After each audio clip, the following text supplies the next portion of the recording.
hicimos un corte longitudinal de un germinado, creo que de arveja, un corte germinal, y salió los meristemas apicales caulinares, pero con su orejita de conejito, ¿recuerdas? Ya, ese conejito, esas orejas caídas como conejito que te mencionaba, vienen a ser los primordios foliares.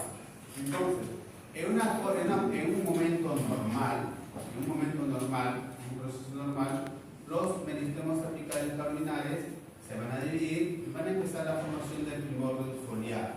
¿Qué son los primordios foliares? Son hojas iniciales, hojas bebé. Pero cuando entramos a la etapa de floración y las hojas captan aquellos cambios ambientales que permiten la producción de este complejo hormonal del venado florígeno, ese florígeno va a inducir la producción de flores, obviamente. Entonces, esa señal va hacia los meristemos apicales caulinares y le dice, ¿sabes qué, papá? Ya no vas a formar primordios foliares, no vas a formar primordios florales. Entonces, en la mayoría de ápices, en la mayoría de meristemos apicales caulinares, se van a formar ahora flores. Generalmente, en la mayoría de plantas, pues, las que tenemos acá, pues, se van a florear en época de primavera.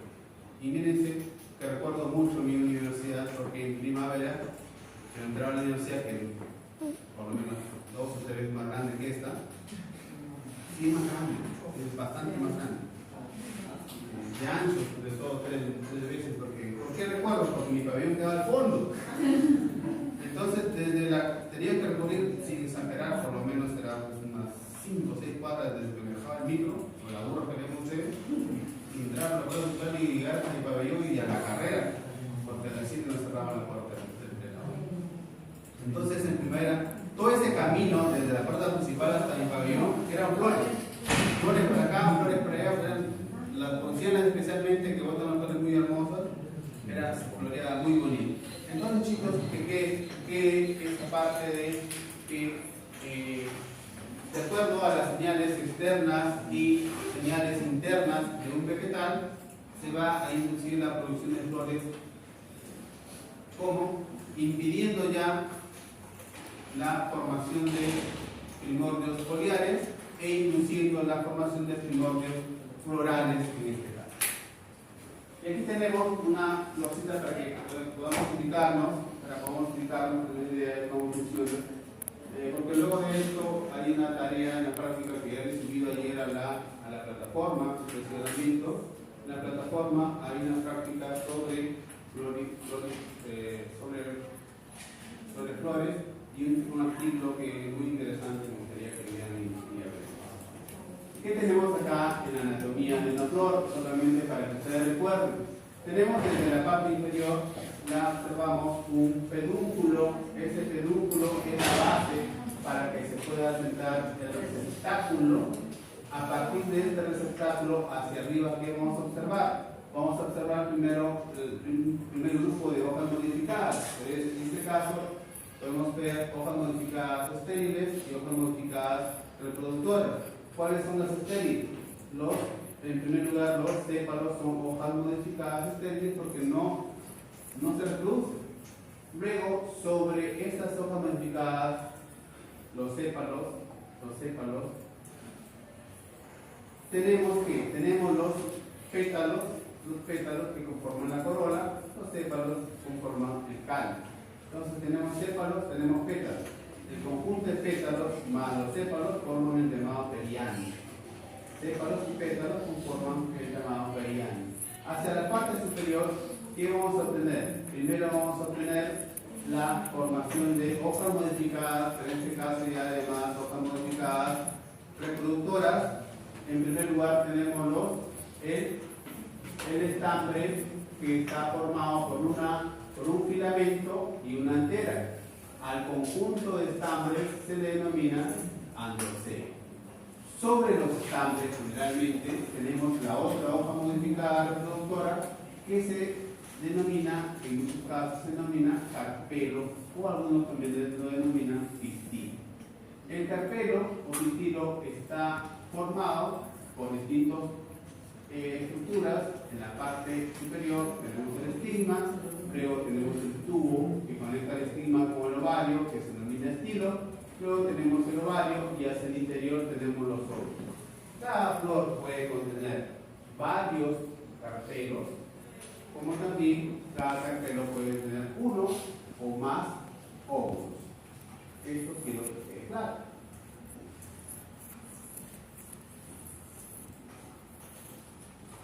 Entonces, al conjunto de sépalos recibe el nombre de cáliz y el conjunto de pétalos recibe el nombre de corola. A la unión, ¿no?, el cáliz y la corola se le conoce el cáliz y la corola, que comprenden los dos tipos de hojas modificadas estériles, reciben el nombre de perianio. ¿Qué significa alrededor de la flor? Y aquí tenemos en los estambres, miren los estambres. Si nosotros hacemos un corte transversal en los estambres, lo vamos a ver de esta forma, ¿no? Lo vamos a ver de esta forma. No he encontrado una guía para poder observar esto, no lo vamos a hacer, pero supongo que se ve casi igual, ¿no? Como hemos visto todas las estructuras de la guía y del archivo, lo hemos visto casi igual en vivo. Tenemos que hacer un corte transversal a una entera, vamos a observar 4 estructuras, en 4 divisiones. Cada una de ellas se denomina saco polínico, y cada lado, el lado izquierdo o el lado derecho, se denomina teca. La teca izquierda, la teca derecha, está unida por tejido conectivo. A la vez, esta antera está recubierto o cubierto por 2 capas. Una capa más externa, denominada exotercio, y una capa más interna denominada endotercio. Dentro de los sacos polínicos, aquí dentro de cada uno de los sacos polínicos, encontramos los granos de polen. La capa que recubre cada saco polínico se denomina tapete, la capa más interna de y de acuerdo a la posición de los estambres, sépalos y pétalos, sirve para poder clasificarlos, hacer una clasificación. ¿Cómo si encontramos nosotros estambres soldados, ¿no? Los estambres se unen, cuando los estambres se unen al receptáculo, aquí, cuando los estambres se unen a través del receptáculo por debajo del ovario, se dice que el perianto, ¿qué era perianto? ¿Conjunto de qué?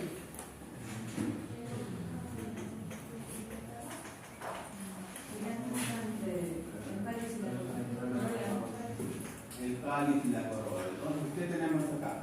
Cuando los estambres están soldados por debajo del ovario, se dice que androceo es hipógeno. Cuando los sépalos y pétalos, o sea, el perianto, está soldado por debajo del ovario, se dice que el perianto es hipógeno. Repito, los estambres, si están soldados por debajo del ovario, tenemos los estambres que están unidos, miren, por debajo del ovario, se dice que tenemos un androceo, o sea, conjunto de estambres hipógenos. Hipógenos de hipo debajo y no ovario, no sea estambres debajo del ovario. Y se dice que el ovario, para este caso, se denomina ovario súpero.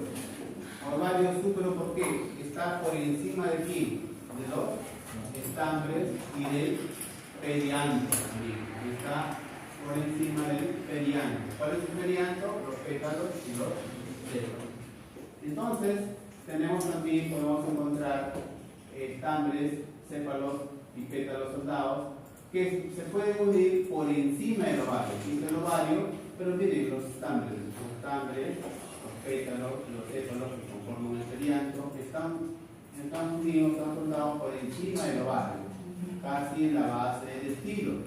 Cuando se da esto, se menciona que tanto el conjunto de sépalos y pétalos como el conjunto de anteras, de estambres, se denomina perianto o androceo epígino. Epígino, ¿por qué? Porque los estambres, más los pétalos y los sépalos, están por encima del ovario, epígino, sobre el ovario. Y con respecto al ovario, se dice que el ovario es ínfero. ¿Por qué es ínfero? Porque el ovario, que ven ustedes aquí, se encuentra por debajo de los estambres y por debajo del perianto formado por pétalos y sépalos. También tenemos otra situación, que el perianto o el androceo puede ser perígino. ¿Por qué puede ser perígino? ¿Qué significa peri? Alrededor. Gino, ovario. Entonces, alrededor del ovario. ¿Qué ven ustedes aquí en la foto? En la foto ven ustedes que tanto los estambres como los sépalos, los pétalos y sépalos están soldados alrededor del ovario. En este caso, al ovario se denomina ovario semi-ínfero. Con respecto al estilo, el estilo es la sección media que conecta aquí el estigma con el ovario. Puede ser largo o corto. El ovario contiene uno o más óvulos. ¿Qué más tenemos? Los granos de polen. ¿Cómo se llama la ciencia que estudia a los granos de polen? Se llama palinología. ¿Qué más tenemos por aquí? Estos granos de polen, en el citoplasma de esta célula vegetativa del polen, hay abundantes orgánulos y reservas, como por ejemplo, ¿qué orgánulos? Retículo endoplasmático, dictiosoma, plastidios. ¿Qué reservas tiene el grano de polen? Puede tener almidón, que se gasta en qué momento? Cuando se va a formar el tubo polínico. ¿Qué más sustancia reserva tiene? Lípidos, proteínas y vitaminas. Los granos de polen de especies que deben formar tubo polínico muy largo, generalmente, ¿qué tienen de sustancia reserva? Los lípidos, ¿no? Los que son polinizados por animales, las sustancias de reserva en mayor proporción son azúcares o aceites, los que son polinizados por animales.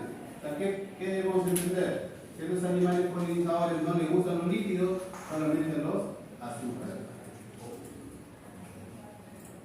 Esta es una estructura de un grano de polen en donde observamos la capa más externa de un grano de polen es leucina, la capa más interna es lignina. Acá tenemos una apertura del grano de polen, tenemos aquí un núcleo vegetativo, por aquí un núcleo generativo. Núcleo vegetativo y núcleo generativo. En el interior, ¿qué tenemos? Por ejemplo, retículo endoplasmático, por aquí está así. Célula generativa, núcleo generativo. Ahora, ¿qué tiene que ver estas células generativas con núcleo generativo con núcleo vegetativo? Lo vamos a ver acá. En las plantas con flores, no en todas las plantas, ojo, hay una característica muy particular que se denomina doble fecundación. Lo observamos precisamente solo en las plantas con flores.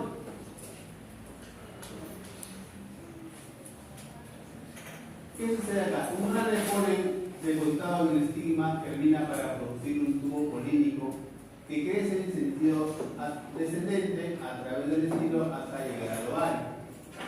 Al penetrar en el metocito femenino, la célula espermática fertiliza la ovocélula que luego se convierte en el cigoto. Tras la fecundación, el óvulo se convierte en una semilla. Luego, ¿qué sucede? Hay un segundo espermatozoide, contiene el grano de polen, que se combina con dos o más núcleos de los producidos por el gametocito femenino para poder formar un núcleo endospermico. En este caso puede ser triploide o poliploide. Este se va a dividir para producir alimentos para el embrión en crecimiento. Esta doble fecundación es una característica que distingue a las plantas como esto lo vamos a ver por aquí. Esto es para iniciar, para entrar en calentura. Tenemos aquí, les decía hace ratito, un corte transversal de una antera, en donde observamos 4 sacos polínicos. Dentro de cada saco polínico encontramos los granos de polen. Este grano de polen va a madurar y va a ser expulsado y va a buscar asentarse en un estigma. Este grano de polen ya maduro, ¿qué contiene? Una célula generativa y una célula vegetativa. A la célula generativa se le denomina generativa porque va a producir dos espermatozoides y utiliza ADN celular. Y también que tenemos la célula vegetativa, o conocida también como célula del tubo. ¿Por qué célula del tubo? Porque esta parte del grano de polen va a producir un tubo polínico. Y tenemos que este grano de polen se asiente en el estigma de un pistilo o de un carpelo, ¿no? ¿Para qué? Para que ocurra la polinización. Para que se asiente aquí, ojo, no cualquier hijo de vecina se sienta en el estigma. O sea, la florcita también es selectiva. No es porque alguien se siente ya, le abre el estigma para que llegue, no. Tiene que reconocerlo. Y se reconoce por un evento de síntesis de ciertas proteínas que identifican a un grano de polen de su misma especie. Entonces, una vez que se asienta el grano de polen en el estigma, este grano de polen empieza a su célula vegetativa o célula de tubo, a partir de ahí empieza a emerger el tubo polínico. Entonces, ¿cuál es la reserva qué tipo de reservas utiliza el grano de polen para poder construir o formar su tubo polínico? ¿Qué sustancias de reserva? Hemos hablado de líquidos, de azúcares y de aceites que sirven como sustancia de reserva para poder formarse este tubo polínico. Este tubo polínico hace las veces como si fuera un pene, porque este va a ingresar a través del estigma por el estigma en busca de quién, en busca de óvulos. Y aquí tenemos la parte del ovario, el ovario que va a englobar aquí, va a englobar a un óvulo. Cada ovario puede tener de un óvulo a varios óvulos. Este óvulo que contiene gametofito femenino, aquí tenemos, está protegido por integumentos. Integumentos o capas, una capa doble. Este ovario o este óvulo hace mitosis, hace meiosis. ¿Y qué va a formar? Hace una mitosis triple y van a formar aquí, va a formar un gametofito femenino, formado ¿por qué? Por 7 células con 8 núcleos. Entonces, aquí tenemos que ya la célula del tubo o la célula vegetativa ha iniciado la formación del tubo polínico.